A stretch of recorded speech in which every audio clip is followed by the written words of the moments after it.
Hello friends, आपण last लेक्चरला ज्या टॉपिकला आपण सुरुवात केली,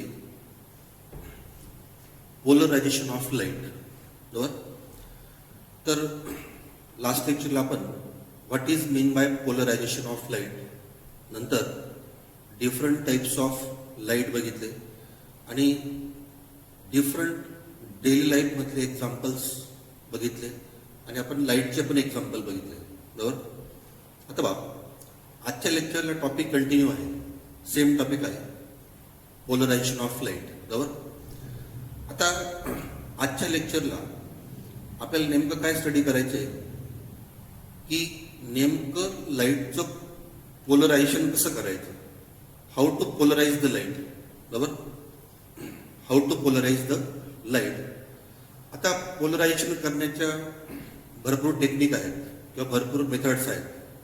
तुम्ही काही मेथड्स जे आहेत त्या केमिस्ट्रीमध्ये पण 11th बघितले असतील, बरोबर. तर तो पण तुम्हाला बेनिफिट होईल, बरोबर. म्हणजे आजच्या लेक्चरचं बराचसा पार्ट तुमचा केमिस्ट्रीत पण झालेला असेल, म्हणून टॉपिक जो आहे तुम्हाला थोडा सिंपल वाटण्याची शक्यता आहे. तर बा, 1-2 पॉईंट्स आपण लास्ट लेक्चरचे मी रिपीट करतो, नंतर आपण ॲक्च्युअल टॉपिकला सुरुवात करू. आपण लास्ट लेक्चरला बघितलं what is mean by polarisation of light. तर मी लास्ट लेक्चरला बोललो की टू रिस्ट्रिक्ट हा एक वर्ड मी वापरला आहे, टू रिस्ट्रिक्ट ऑर काय कन्स्ट्रेंट, हे 2 वर्ड जे हे आपण लास्ट लेक्चरला यूज केले. लाईटवर रिस्ट्रिक्शन अप्लाय करणे किंवा लाईटवर कन्स्ट्रेंट अप्लाय करणे किंवा लाईटवर बंधन अप्लाय करणे, हे त्या सिंपल तो जो वर्ड आहे पोलरायझेशन त्याचं मिनिंग आहे. To restrict or to constraint the vibrations of electric field. Vibrations of काय इलेक्ट्रिक फील्ड. आपण लास्ट लेक्चरला बघितलं वेक्टर ई काय असेल, vector E represents electric field और it is called as electric field vector. मग इलेक्ट्रिक फील्ड वेक्टरचे vibrations जे ते रिस्ट्रिक्ट करणे किंवा कन्स्ट्रेंट करणे in a particular direction, this is called as polarization of light. To restrict और constraint the vibrations of electric field और electric field vector in a particular plane or in a particular direction is called as polarization of light, बरोबर. म्हणजे in short काय की electric फील्डचे जे vectors आहेत किंवा जो कंपोनंट असेल त्याला रिस्ट्रिक्ट करणे, त्याच्यावर कन्स्टंट अप्लाय करणे, बरोबर. This type of property is called as polarization of light, बरोबर. हे आपण लास्ट लेक्चरला बघितलं. आता बघा, पुढचा पॉईंट पण मी तुम्हाला सांगतो, what is mean by polarisation. तर आपण लास्ट लेक्चरला बघितलं की अनपोलराइज्ड लाईट, अनपोलराइज्ड लाईट, बरोबर. आता अनपोलराइज्ड लाईटचं एक्झाम्पल मी तुम्हाला काय बोललो, सनलाईट किंवा आपला घरातला ऑर्डिनरी लाईट असेल, sunlight or ordinary light, example of काय अनपोलराइज्ड लाईट, बरोबर. त्याचं conversion of unpolarized light into plane polarized light, conversion of unpolarized light into काय प्लेन पोलराइज्ड लाईट, बरोबर. So second meaning of polarization of light काय असेल, to convert unpolarized light into plane polarized light, बरोबर. This conversion is called as polarization of light. आपल्याला आजच्या लेक्चरला काय करायचं आहे, अनपोलराइज्ड लाईटचं कन्वर्शन प्लेन पोलराइज्ड लाईट मध्ये करायचं आहे. एवढं आजच्या लेक्चरचं जे हे मेन पॉईंट असेल, बरोबर. आता बघा, लास्ट लेक्चरला आपण सिम्बॉल बघितला. हा कोणता लाईट आहे, दिस सिम्बॉल ऑफ काय अनपोलराइज्ड लाईट. हा अनपोलराइज्ड लाईटचा सिम्बॉल आहे. आता याचं कन्वर्शन प्लेन पोलराइज्ड लाईट मध्ये करायचं आहे. तर बा, इथे जर मी दाखवलं तर बा, सपोज मी हा सिंगल एरो दाखवला, डबल हेडेड एरो, बरोबर. हा सिंगल एरो मी दाखवला, बरोबर. हा काय असेल, व्हायब्रेशन्स ऑफ इलेक्ट्रिक वेक्टर. हा काय असेल, व्हायब्रेशन्स ऑफ काय, इलेक्ट्रिक वेक्टर. अथवा हा एकच कॉम्पोनंट जो आहे तो पास झालाय, बाकीचे सर्व कॉम्पोनंट जे ते आपण रिस्ट्रिक्ट केले. अथवा हा जो आहे हा आपण पास केलाय, हे बाकीचे कॉम्पोनंट जे ते आपण रिस्ट्रिक्ट केले, किंवा बाकीचे कॉम्पोनंट जे त्यांच्यावर आपण कन्स्ट्रेंट अप्लाय केलेले आहे, बरोबर. ठीक आहे.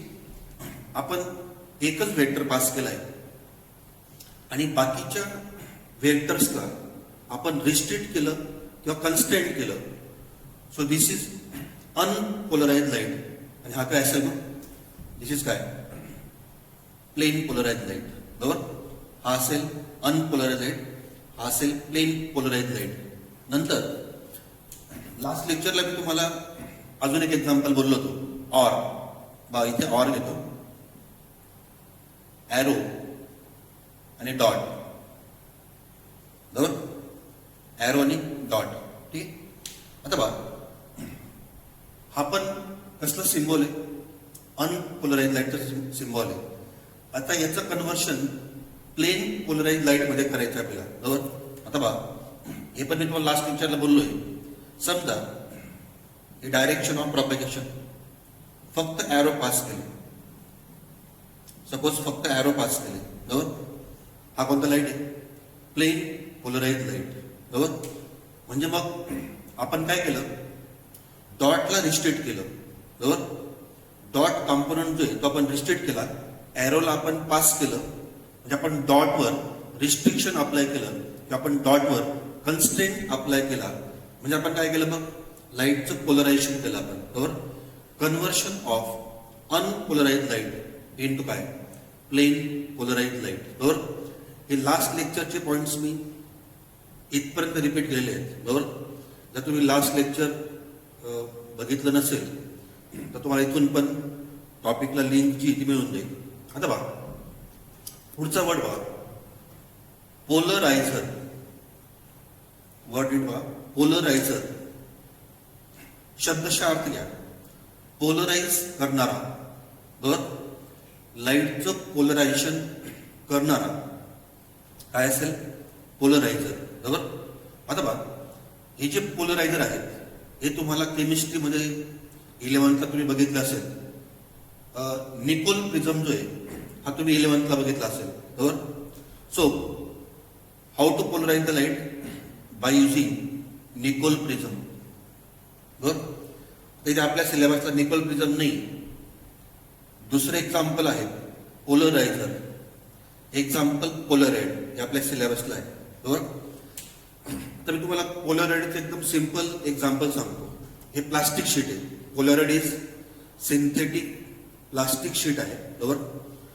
फॉर एक्झाम्पल तुम्हाला सांगतो, आपण जे ब्रँडेड गॉगल वापरतो ना, फास्ट ट्रॅक किंवा रेबॅन, पोलीस, हे जे आपण ब्रँडेड गॉगल्स वापरतो त्यांच्यामध्ये पोलराइड्स जे ते यूज करतात, बरोबर. आणि त्यांचं काम काय की लाईटची इंटेन्सिटी कमी करणे. जर आपण गॉगलचं एक्झाम्पल घेतलं, जर गॉगलवर लाईट इन्सिडेंट झाला, सनलाईट, तर लाईटची इंटेन्सिटी काय होते, कमी होते. म्हणजे पोलराइड किंवा गॉगल ग्लास जो आहे, एक्झाम्पल ऑफ पोलरायझर, तो लाईटचं पोलरायझेशन करतो, विच कन्व्हर्ट्स अनपोलराइज लाईट इनटू काय, प्लेन पोलराइज लाईट. तर बघा, आपल्या सिलेबसला फक्त पोलराइड आहे, तर आता मी तुम्हाला बोललो पोलराइड जे हे सिंथेटिक प्लास्टिक शीट आहे, बरोबर, जे गॉगल्स मध्ये वापरतात, नंतर गाडीच्या हेडलाईट मध्ये वापरतात, गाडीच्या जो पुढचा काच असतो विंडशील्ड मध्ये वापरतात. त्याचे भरपूर यूज आहे, बरोबर. आपल्याला जास्त यूज त्यांनी अजून दिलेलं नाही. ठीक आहे. आता बघा, आता डायग्राम नीट बघून घ्या. अनपोलराइज लाईट, बरोबर. हा मध्ये काय असेल, हा असेल पोलराइड, हा काय, हा असेल पोलराइड असेल, सिंथेटिक प्लास्टिक शीट. हा काय पोलॅरॉइड. ठीक आहे. नंतर आपण जो पोलॅरॉइड घेतलाय, ही जी त्याची व्हर्टिकल ब्ल्यू लाईन आहे, this vertical blue line is called as polarizing axis. म्हणजे पोलॅरॉइडला पोलरायझिंग ॲक्सिस असतो, बरोबर. So this vertical blue line is called as polarizing axis, बरोबर. आता पहा, आपण काय करतोय, एकदम सिंपल कन्सेप्ट आहे. पोलॅरॉइड आपण घेतलाय आणि त्याच्यावर आपण अनपोलराइज लाईट इन्सिडेंट करतोय. आणि हा जो पोलॅरॉइड असेल किंवा पोलरायझर असेल, याचं काम काय, to convert this unpolarise light into plane polarise light, बरोबर. म्हणजे आपल्याला फक्त कन्व्हर्शन करायचं आहे, रिस्ट्रिक्शन अप्लाय करायचं आहे किंवा कन्स्टेंट अप्लाय करायचं आहे. आता बघा, हा कोणता लाईट आहे, अनपोलराइज लाईट, बरोबर. आता बघा, पोलरायझिंग ॲक्सिसला जो वेक्टर पॅरलल आहे, आता बघा ब्ल्यू लाईन ॲक्सिस, आणि हा जो मी ब्ल्यू दाखवला आहे हा काय इलेक्ट्रिक फील्डचा कॉम्पोनंट किंवा इलेक्ट्रिक फील्ड वेक्टर आहे. तर बघा, हा ब्ल्यू कलरचा जो वेक्टर आहे तो या पोलरायझिंग ॲक्सिसला पॅरलल आहे. नीट बघून घ्या, बोथ आर पॅरलल, बरोबर. मग हा जो पोलराइड असेल ना, त्याच्या पोलरायझिंग ॲक्सिसला जो वेक्टर पॅरलल असेल त्याला तो पास करून देईल, बरोबर. इथे बघा, हा ब्ल्यू पास झालाय, ब्ल्यू आपण पास केलाय, आणि जेवढे पण ब्लॅक आहेत हे सगळे ब्लॅक आपण स्टॉप केले, ब्लॉक केले किंवा रिस्ट्रिक्ट केले किंवा आपण त्याच्यावर कन्स्टेंट अप्लाय केलं. इथे बघा, जर तुम्ही नीट बघितलं तर या ठिकाणी हा ब्लॅक आपण स्टॉप केलाय, हा ब्लॅक स्टॉप झाला, हा स्टॉप झाला, हा आपण पास केला. बाकी सगळे कॉम्पोनंट जे आहेत ते आपण स्टॉप करून टाकले, बरोबर. म्हणजे पोलरायझिंग ॲक्सिसला जो वेक्टर किंवा जो कॉम्पोनंट पॅरलल आहे तो पास केला, बाकी सगळे स्टॉप केले किंवा ब्लॉक केले किंवा कन्स्ट्रेंट केले, बरोबर. This is called as polarization of light, बरोबर. What is the use of polarizer, to convert unpolarize light into plane polarise light, बरोबर. तर एक सिंपल एक्सपेरिमेंट आहे, बरोबर. म्हणजे आपण पोलरायझेशन ऑफ लाईट जे या टॉपिकमध्ये एक्सपेरिमेंटली स्टडी करतोय, हा पॉईंट तुम्ही समजून घ्या. This is the experimental study of काय, पोलरायझेशन ऑफ लाईट. ठीक आहे. आता पहा, इथे आता एक कंपाऊंड पास झालाय, बाकी सगळे वेक्टर जे आहेत ते आपण स्टॉप करून टाकले, बरोबर. आता पहा, त्या टॉपिकमध्ये एक लास्ट पॉईंट आहे, तर मी तो सेपरेट पण दाखवतो आणि ह्या डायग्राममध्ये पण दाखवतो. आता पहा, इथे मी या ठिकाणी दाखवतो, एक प्लेन दाखवतो. तर बघा, समजा हा एक प्लेन आहे, ABC, ABCD. ठीक, हा एक प्लेन आहे. पहा, ह्या डायग्राम मधला ABCD प्लेन आणि ह्या डायग्राम मधला ABCD plane both are same, बरोबर. तुम्हाला याच्यापेक्षा इथे थोडासा हा पॉइंट लवकर कळेल. आता बघा काय होतंय, ABCD हा जो प्लेन आहे, this ABCD plane is called as plane of vibration. हा काय is called as plane of vibration, बरोबर. इथे बघा, ABCD plane is called as plane of vibration.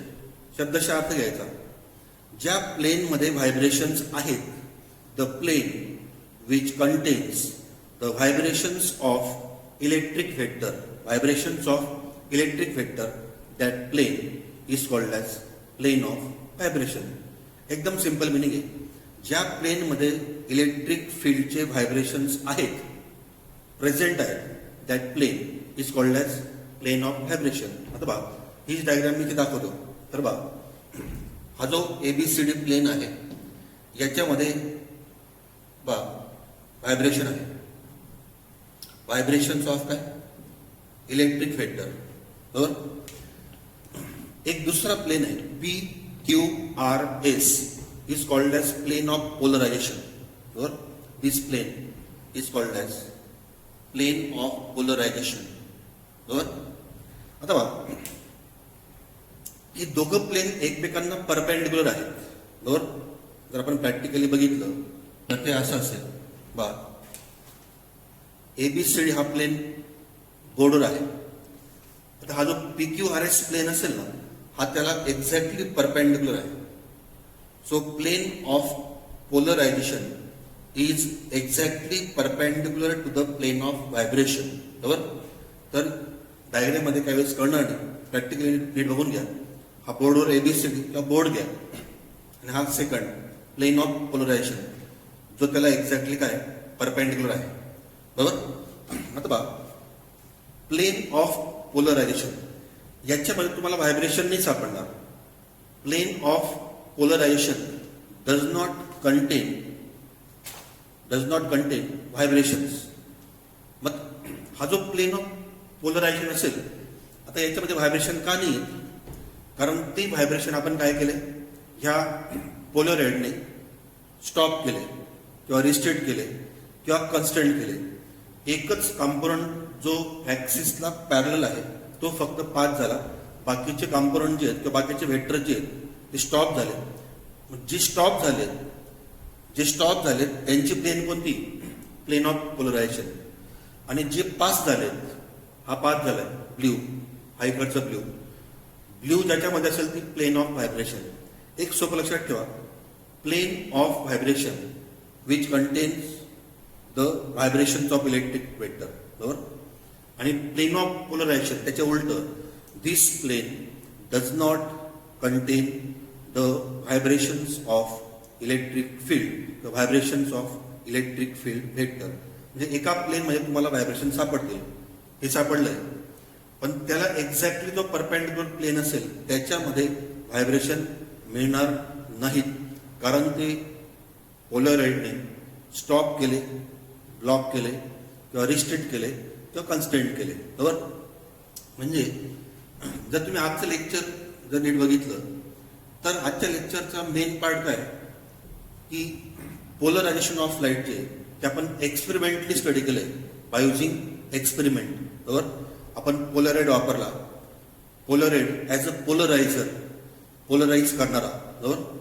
आणि सिंपल कन्सेप्ट आहे, कन्व्हर्शन ऑफ काय अनपोलराइज लाईट इनटू काय प्लेन पोलराइज लाईट. दोन प्लेन घेतले, एका प्लेन मध्ये व्हायब्रेशन्स आहेत. One plane contains vibrations of electric field vector, another plane does not contain vibrations of electric field vector. बरोबर. आणि ते दोन प्लेन जे ते तुमच्या बोर्डच्या ग्रुपमध्ये त्यांनी डिफाईन केले आहेत. म्हणजे आजच्या या लेक्चरमध्ये आपण पोलरायझेशन ऑफ लाईट जे हे एक्सपेरिमेंटली आपण स्टडी केलंय. बरोबर. आता याच्यानंतरचा लास्ट टॉपिक जो आहे तो बाकी ब्रुस्टर्स लॉ. ब्रुस्टर्स लॉ संपला तर तुम्ही असं समजून घ्यायचं की एक चॅप्टर आपलं कम्प्लीट झालं, वेव्ह थिअरी ऑफ लाईट. बरोबर. ऍक्च्युअल हे जे तुमचं चॅप्टर वेव्ह ऑप्टिक्स, यात त्यांनी दोन चॅप्टर एकत्र केले. एक वेव्ह थिअरी ऑफ लाईट आहे जी ब्रुस्टर्स लॉच्या नंतर संपून जाईल, आणि नेक्स्ट चॅप्टर जे इंटरफरन्स अँड डिफ्रॅक्शन, दोन चॅप्टर त्यांनी या न्यू सिलेबसमध्ये त्यांनी कंबाईन केले आणि त्याला त्यांनी एकच नाव दिलं वेव्ह ऑप्टिक्स. बरोबर. आता जेव्हा याच्यानंतर एक टॉपिक होईल ना ब्रुस्टर्स लॉ, तर आपलं एक चॅप्टर जे ते कम्प्लीट झालेलं असेल. बरोबर. मग आपण सेकंड चॅप्टर जे ते लगेच घ्यायचं का न्यूमेरिकल्स घ्यायचे हे तुम्हाला मी तसं नंतर सांगतो. पण वेव्ह थिअरी ऑफ लाईट हा जो वेव्ह ऑप्टिक्स मधला पार्ट आहे त्याच्यामध्ये फक्त एकच टॉपिक बाकी, ब्रुस्टर्स लॉ, तो आपण पुढच्या लेक्चरला बघू. Okay, thanks.